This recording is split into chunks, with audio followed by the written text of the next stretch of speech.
We're reducing patient delays, increasing resource efficiency by the order of about 5%. This translates to a full capacity infusion center of about somewhere between 12 and 15 hours of additional capacity a day without having to scale up, reducing administrative burden by a significant amount.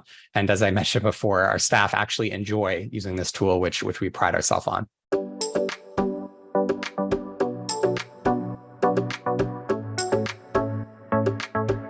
Good afternoon, everyone. My name is André Diamant. I'm the CEO and founder of Oncology Solutions. I'm an academic turned entrepreneur. Fundamentally, to make a long story short, really, I got jaded by all the research that kind of just dies in the journals and decided right as COVID was hitting to start Gray along with a group of professors and a co-founder to really try and solve that last mile problem and actually translate decades of research into clinical practice to actually have an impact on patients. And we're focused on helping cancer centers deliver more care in fewer clicks. So cancer centers face a whole lot of both acute and chronic operational pains. It's estimated that over $250 million of annual waste exists in the States due to administrative complexity in healthcare alone. And you have these issues within a department where you have these inefficient legacy softwares facing staff shortages and cancer rates going up. And you're playing this kind of complex game of Tetris and infusion as an example, where you're fitting patients to nurses to chairs. And then across departments, you have a very siloed environment with lots of fragmentation and a whole lot of complexity. This is just an example of a simple breast cancer trajectory where each bubble is representing a different service that the patient has to receive. So what we've developed is GrayOS. We look at this like an operating system for oncology. What we effectively do is we build a digital twin or a digital representation of the cancer center. And this starts with a knowledge base. What patients are going in and out? What does that distribution look like? And that really unlocks strategic planning and operational efficiency. Very concretely, what this does is that means within every single silo or department, we can automate the entire scheduling process and really robustly manage all of the various care plans that are moving through and standardize each of them. And then across departments, we can visualize the trajectory of a patient from start to finish, and then use that information to perform these simulations where managers can begin to be more proactive than reactive when you're looking at what's going to happen if a quarter of my staff have to quarantine. Are my wait lists going to go up? How is that going to affect upstream or downstream departments? And what can I do about it? So we've proven that our software has impact well into the millions for the centers that we're deployed in. We see 100% adoption rates where people are actually enjoying using our software. We're reducing patient delays, increasing resource efficiency by the order of about 5%. This translates to a full capacity infusion center of about somewhere between 12 and 15 hours of additional capacity a day without having to scale up, reducing administrative burden by a significant amount. And as I mentioned before, our staff actually enjoy using this tool, which we pride ourselves on. So in terms of sort of where we started, where we came, as I mentioned, we really began operations just as COVID was hitting. We were fortunate to secure a partner with one of the largest university health networks in Canada, the SHIM in Montreal, and an additional community center on the North Shore of Montreal. We then used this to build an MVP, raise a small pre-seed. Now we have expanded into Ontario, into a number of nationally and internationally recognized leading cancer centers, raised a seed just at the start of this year. And now we've entered the US market and are beginning to sign our first long-term, so sort of 3+ year term commercial contracts. We built the team around complementary background and skill sets. We've learned that's pretty critical, that we actually speak the language of our users. So myself and Marc-André both have PhDs in medical physics, and Raphael leads our operations, and her background is in pharmacy. So again, if we're optimizing that silo, we want to make sure we speak their language. And of course, we have a strong foundational advisory board. The top 3 are all founders of the company and professors in their respective fields. And then the bottom 3 we've brought on more in the sort of past couple of years or so, specifically to help us with the American market and truly understanding our go-to-market strategy and penetration. In terms of where we are and where we're going, we're starting in oncology, building a mature technology, mature brand, gaining that credibility. But then the idea is to expand this into all hospitals where this is not a cancer specific problem, although there's a number of reasons why we started there. Following expanding into hospitals, you can start thinking of global health systems, whether this is single payer systems like in Canada or sort of juggernauts in the States. We can coordinate care across multiple physical locations and really understand how the patients flow through that entire environment.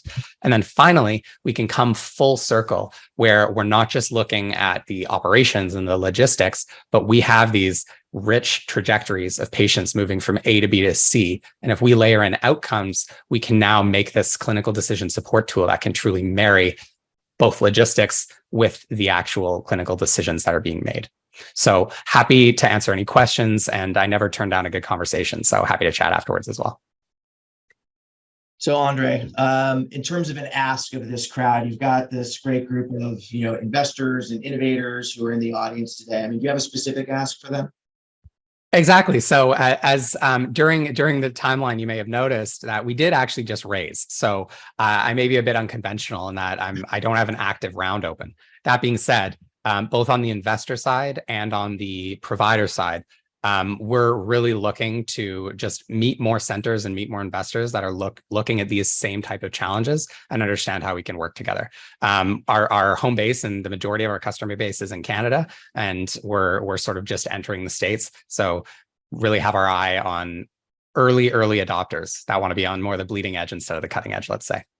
Got it. Andre, so a lot of people have mentioned the word clinical operating system, right? And people are applying it in different ways in telemedicine, in other digital health areas. I mean, is your platform really looking to replace or complement the existing EHRs that are out there in market? Certainly not looking to replace. That would be a very tall tale. Our play here is not to be the ground truth. We don't want to be the source of the data. We don't want to deal with billing. Our idea is we act as this layer on top of the EHR, whether it's Epic, Cerner, we're EHR agnostic, or Oncology Information System, if we want to integrate that way, which we have done as well. And then we augment its abilities. We try to take a whole lot of the various features and functions that users have to actually do day in, day out, yet they don't provide the same tools, whether it's an operations research algorithm or user experience. And that's kind of the niche that we've tried to fit into. So acting as a complementary software. Got it. Andre, as you go in and you talk about the platform and achieving this $1 million impact, how does that impact quantify itself? Is it, better patient flow? Is it increased ability to bill? Where is the $1 million coming from? Yeah, it's a very good question, and there's a lot of ways I can answer it. There's a whole lot of soft ROIs, and I won't get into those for now. I'll focus more on the more, let's call them hard ROIs. The two big ones are, first off, administrative burden. Labor forces are really stretched right now, and we just focus on helping your staff do their job as best as they can and try and remove a lot of the burden that they have so they can spend more time with patients, do more higher value add care, stop having to engage clinical staff that may not need to be engaged at certain times. So that's one area of significant cost savings, sort of purely on the cost saving side. And then on the other hand, efficiency can drive just revenue in terms of if you're treating 105 patients instead of 100 with the same resources, that's additional revenue without having to scale up. And again, that can be looked at as sort of a two sides of the same coin, whether that's cost savings and you can actually scale down your resources, or you're able to treat more patients, bring in more revenue. Either way works. That's sort of why we've looked at this as a financial impact as opposed to one side or the other. That's great. Andre, we have some questions from the audience here. Do you work with any US payers, and are you doing any work in value-based care in oncology yet? So we don't, not yet. Would love to.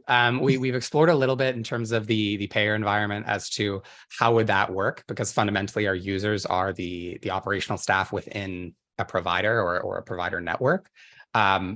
But that's an area that we've kind of been looking at and I've been doing a bit of exploration on. In terms of the value-based care, we are very cognizant as we build out sort of our feature set, as we build out our value proposition to align more with that type of model, but nothing concrete yet. Why start with oncology? It's such a complex clinical pathway. Another question from the audience is why start there? Yeah, there's a few reasons. The simplest is that we have to start somewhere and we have to focus. As you said, it's a very, very complex pathway. And if we tried to boil the ocean, probably wouldn't go very well as a young company. The more detailed answer is it's where expertise lies. As maybe some of you have seen before, certainly as we became very aware of very quickly, if we are trying to jump into a clinical workflow that we don't intimately understand, it's probably not going to go very well. We're not going to get trust. We're not going to get credibility. So we really wanted to do something we understand. And it turns out there's a problem. There's a market for it. It's a progressive disease. The complexity and fragmentation in cancer really suits itself well to this type of software and really exacerbates the problem that exists, but expanding outwards afterwards.